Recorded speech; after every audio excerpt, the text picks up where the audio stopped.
Assalomu alaykum aziz obunachilar, kanalimiz kuzatuvchilari. Barchaga xayrli tong.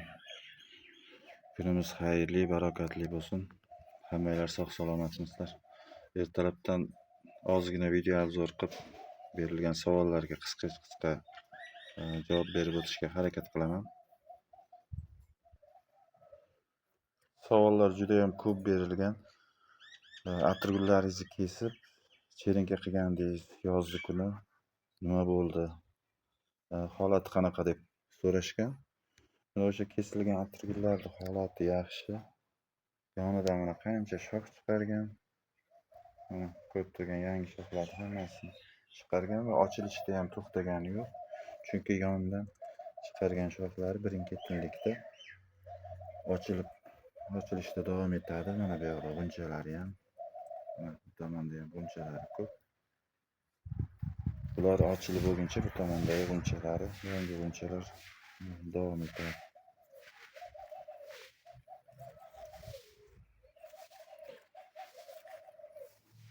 Mana shunaqa pushustinli bo'lib yonidan chiqarib, yaxshi o'sadi. O'sha kesib,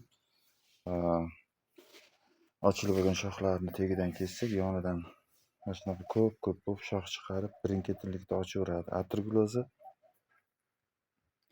3 yoshdan katta bo'lsa, 2-3 haftada yana qaytadan shox chiqarib, gullashga tayyor bo'ladi. Shuning uchun qo'rqmasdan kesaverishingiz kerak. Geran guli haqida ham ko'p savol berilibdi.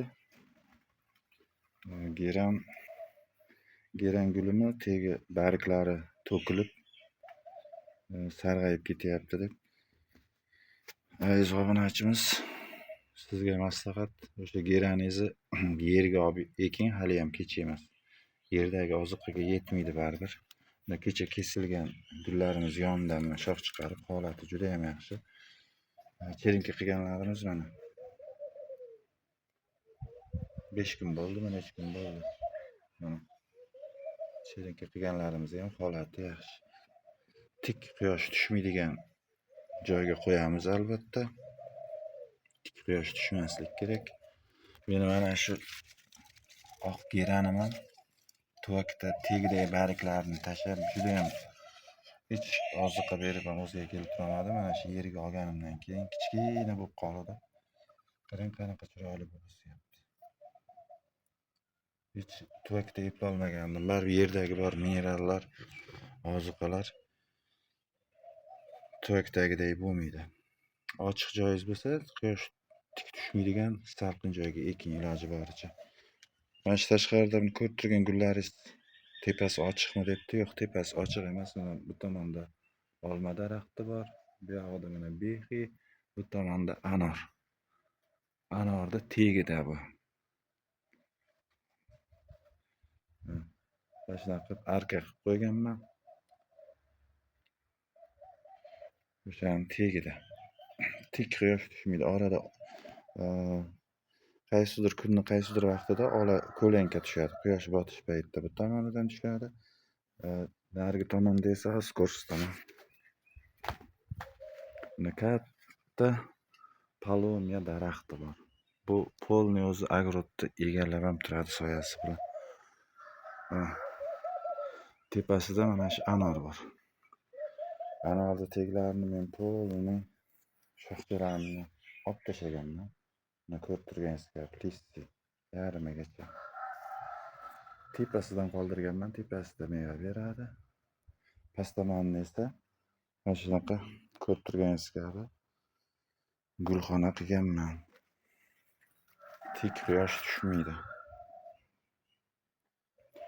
Tik quyosh tushadigan joyda gullar bo'lmaydi, o'solmaydi. Kunduz issig'ida stressga tushadi. Hozirgi kunda quyoshga chidaydigan gullar ham stressga tushib qoladi. Shuning uchun spreyimizni tez sprey qilishimiz kerak. Mana fikuslarimiz ham chelinka qilganimiz qanaqa chiroyli bo'lib barglar chiqaryapti, shoxlar chiqaryapti. Mana bakalashkadagi ham narigi tomonda yana bor. Sprey qilish nima debdi, sprey deganingiz nima degan debdi. Endi suv purkash deb ham tushuntirdim. Hozir o'shani ham ko'rsatib o'taman. Buni hozir erta tongda suv purkab barglariga suv urib chiqqanmiz. Tagida namligi yaxshi bo'ladigan bo'lsa, barigiga suv purkasangiz o'sha kunduzgi issiqdan, stressdan kechgachaga yaxshi yetib oladi. Yaxshilab sprey qiling deb tushuntirdim. Mana bu yerda gullarimizni ham holati. Bularga ham hozir sprey qildim. Sprey oddiy mana shunaqa idishda. Agar bunaqa idishingiz bo'lmaydigan bo'lsa, qo'lingiz yordamida idishga suv olib sochib chiqsangiz ham bo'ladi. Bu bo'lsa mana sprey mana shu. Suv purkash degani ya'ni. Gullaringiz orqa tomoniga ham, orqa barglarning orqa tomoniga ham yaxshilab sprey qilsangiz, mana chelenka qilganlarim ham yaqinda sizlar bilan birga qildik. Ularga ham tagidagi namligiga qarab suv quymasangiz ham ustidan sprey qilib tursangiz,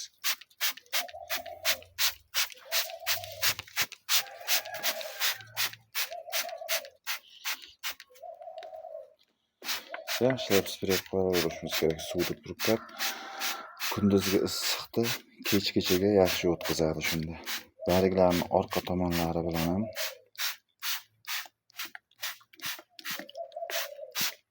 shu tomoni ham juda ham chiroyli bu shoxlab o'syapti.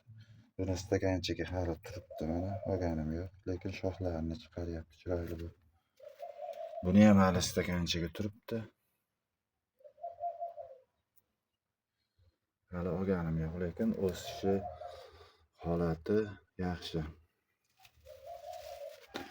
Agar gullaringiz salqinga qo'ying, o'sha geran gulmi, qaysi biri holati yomonlashib, bariga sarg'ayayotgan bo'lsa, mana shu sprey qiladigan suvingizga, suv purkaydiganga 1 litrga yod, oddiy yoddan 1 litrga 2-3 tomchi qo'shib barglarni sprey qilsangiz ham bo'ladi. 1 choy qoshiq chayniy soda qo'shsangiz ham bo'ladi. Ham barigidan sprey qilib turib, ham tuprog'i namlik paytida tuproq ildizidan ham o'sha suvni bersangiz bo'ladi.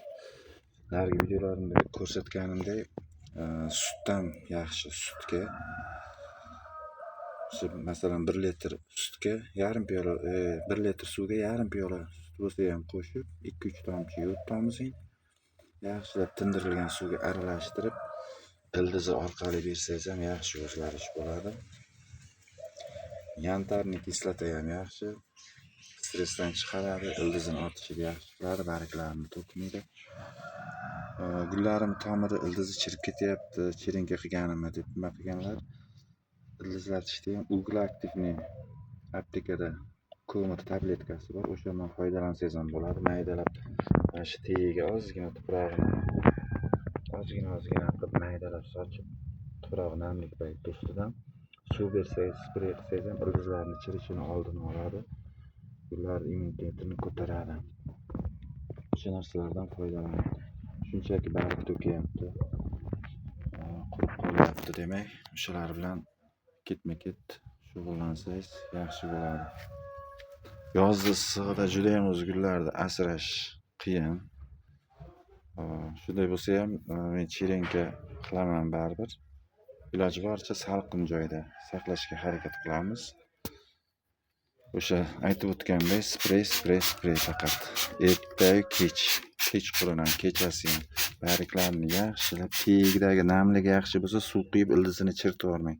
Shuning uchun mana shu purkash orqali suv bersangiz, kunduzgi issiqdan kechgachaga yaxshi yetib oladi. Kechki salqinda yana sprey qilasiz. Chunki quyosh chiqqandan keyin sprey qiladigan bo'lsangiz, ayniqsa mana shu fikus, umuman gullarda dog' bo'lib kuyadi, ketmaydi u. Yaltirashlari ketib, juda ham xira bo'ladi, uni yuvib ham ketkazamiz. Shuning uchun quyosh chiqmasdan erta ozonda va kechki salqinda, shomda sprey qilishingizni tavsiya qilgan bo'lardim. Demak, bugungi qisqacha ma'lumotlarimiz shulardan iborat. Qisqacha roligimiz. Ketkazgan vaqtinglarga rozi bo'linglar. Kanalda mehmon bo'lsangiz obuna bo'lishni unutmang. Keyingi videoroliklarda ko'rishguncha sog' salomat bo'linglar. Izohlarda savollarni qoldirsanglar, xudo xolasa keyingi videolarimda videorolik orqali javob berishga harakat qilaman. Sog' bo'linglar, xayr hammaga.